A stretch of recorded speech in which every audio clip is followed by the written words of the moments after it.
Itu dia. Oke. Dalam rangka meningkatkan penggunaan produk dalam negeri, maka saat menyusun spek perlu pencarian informasi di katalog atau di web pusat spek. Menjadi ya dasar untuk merinci spek. Nah, kalau tadi Bapak Ibu, Bu, di daftar inventaris kan tidak ada spek detailnya, gimana Bu? Ya, Bapak Ibu sebenarnya bisa ada tipe-tipenya di situ, otomatis tinggal copy, kemudian carilah di Google. Bandingkanlah Bapak Ibu dari beberapa spek merek-merek yang ada di daftar inventaris itu, barulah Bapak Ibu merancang sebuah spek yang bisa mewakili ya produk-produk dalam negeri tersebut. Jangan sampai juga Bapak Ibu nanti akhirnya menjadi pengunci di satu merek, karena Bapak Ibu hanya mencari informasi di satu produk saja. Kan menyusun spek itu kan kita banding-bandingkan ya Pak ya. Tidak bisa kita cuma satu merek kita lihat, kita susun berdasarkan merek itu. Bagaimana persaingan bisa terjadi nanti? Jadi memang harus ada perbandingan ya, 2 atau 3 merek kita bandingkan, kemudian mungkin ya TKDN-nya ini berapa, ini berapa, ini berapa. Yang penting sudah wajib produk dalam negeri. Dan speknya nanti akan menjadi spek umum, tidak mengunci ke salah satu merek. Ya, silakan Pak.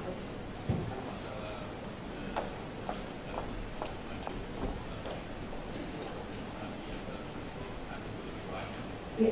Sampai itu dikarenakan oleh gratis. Iya. Nah, yang saya tanyakan, kenapa nggak digratiskan untuk sertifikasi untuk sampai saat ini? Iya. Ya Pak. Jadi membantu kita juga sebagai kendaraan dan penggunaan produk dalam negeri. Ya. Sebenarnya bukan gratis ya, tapi dibayar pemerintah. Karena tetap namanya verifikator ke lapangan tentu butuh kos ya Pak ya. Sebenarnya nggak gratis, bayar. Yang bayar cuma pemerintah. Nah disinilah ya alokasi anggaran pemerintah ini kan tidak setiap tahun sama tuh Pak. Ada fokus-fokus yang di tahun 2021 kita punya anggaran mengalokasikan begitu. Tahun 2022 oke, setelah terlihat diberikan stimulasi gitu ya oleh pemerintah, kita lihat tahun 2022 mulai, apalagi Pak Jokowi mentargetkan Bapak Ibu ya untuk penggunaan produk dalam negeri. Nah, produsennya mulai bergerak juga Pak. Produsen juga mulai bergerak juga. Iya, tapi kita juga banyak butuh produk dari industri kecil yang mungkin mereka tidak sanggup untuk melakukan biaya kos dari sertifikasi itu. Saya kira kan untuk mendongkrak itu mungkin ya dari pemerintah ya masa harus biaya kosnya itu lebih besar. Memang ya ini juga di tahun lalu itu ya kita menganggarkan itu untuk banyaknya untuk UMKM ya swasta. Dan saat ini nanti kita tunggu saja aturannya Pak dari digodok gitu ya. Bagaimana cara perhitungan TKDN untuk UMKM.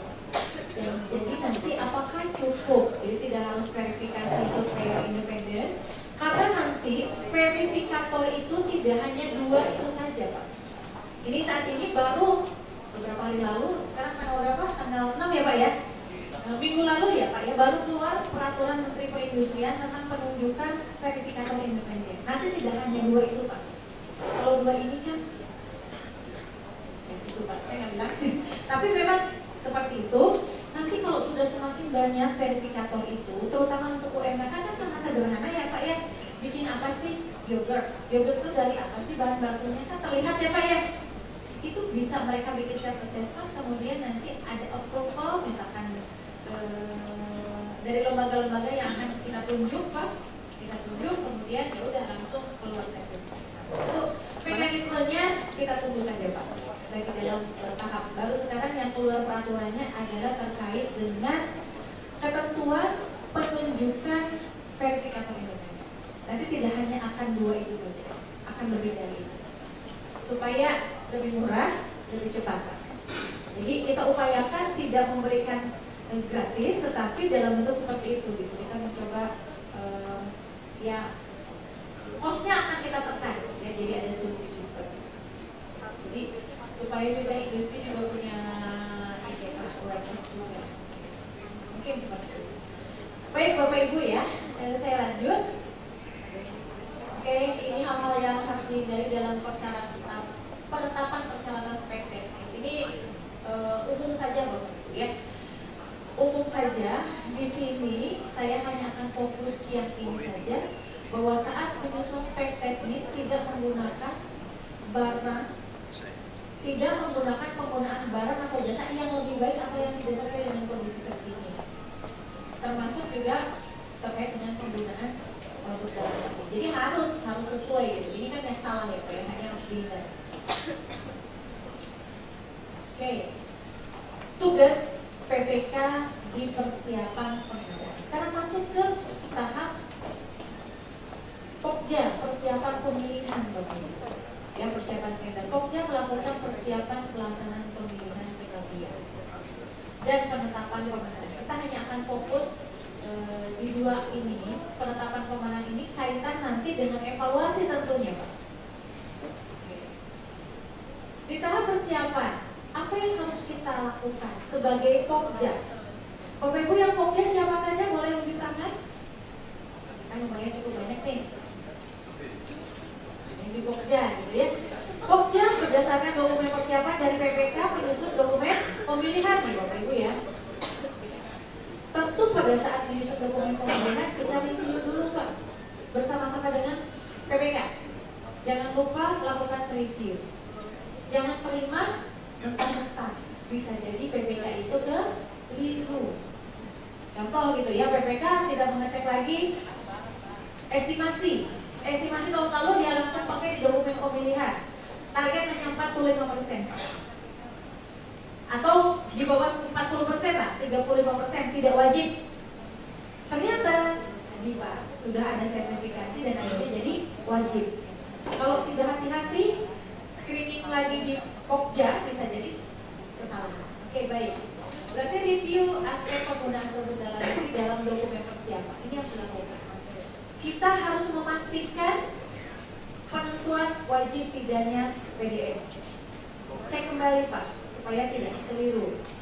Apakah PPK sudah menyusun dokumen mempertimbangkan PDN? Apakah target PKDN-nya yang dipersyaratkan sudah benar gitu ya Pak ya? Spesifikasi sudah mempertimbangkan PDN belum? Kemudian nilai preferensi sudah ditetapkan belum? Kalau nilainya di atas 1 miliar paket kita, maka berikan preferensi. Pertanyaan saya, yang menentukan preferensi itu siapa sih Pak, Bu?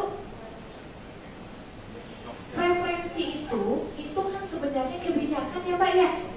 Insentif yang diberikan pemerintah kepada para penyedia. Kalau insentif itu di tataran kebijakan atau di tataran operasional Pak? Kebijakan. Jadi ya harusnya itu adalah di PPK saat membuat perencanaan yang ditetapkan oleh KPA, gitu ya Pak ya? Kalau Pokja itu kan pelaksana saja Pak. Karena apa Pak? Besarnya preferensi ini menentukan pemenang loh Pak. Semakin besar preferensi, maka perusahaan yang memiliki TKDN lebih besar itu kemungkinan menangnya lebih tinggi, meskipun nilai penawarannya lebih tinggi. Kemungkinan lebih besar untuk menang.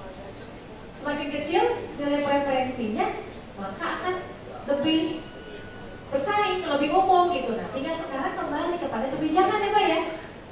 Kita mau memberikan insentif lebih tinggi kepada yang PDN atau bagaimana? Disinilah, jadi Pokja itu jangan sampai menjadi kambing hitam Pak, gitu ya. Oke, tetapkanlah pada saat paling gitu. Jadi supaya tidak ada kesalahan lagi. Baik. Berikutnya, apakah draft kontrak sudah mempertimbangkan PDN belum? Apakah di dalam kontrak sudah mencantumkan komitmen PKDN belum? Ini belum, di dalam MDP belum ada ini Pak. Ya, jadi beberapa catatan saya juga MDP itu harus kita koreksi. Ya, di MDP harus kita koreksi. Di sini nggak ada di MDP.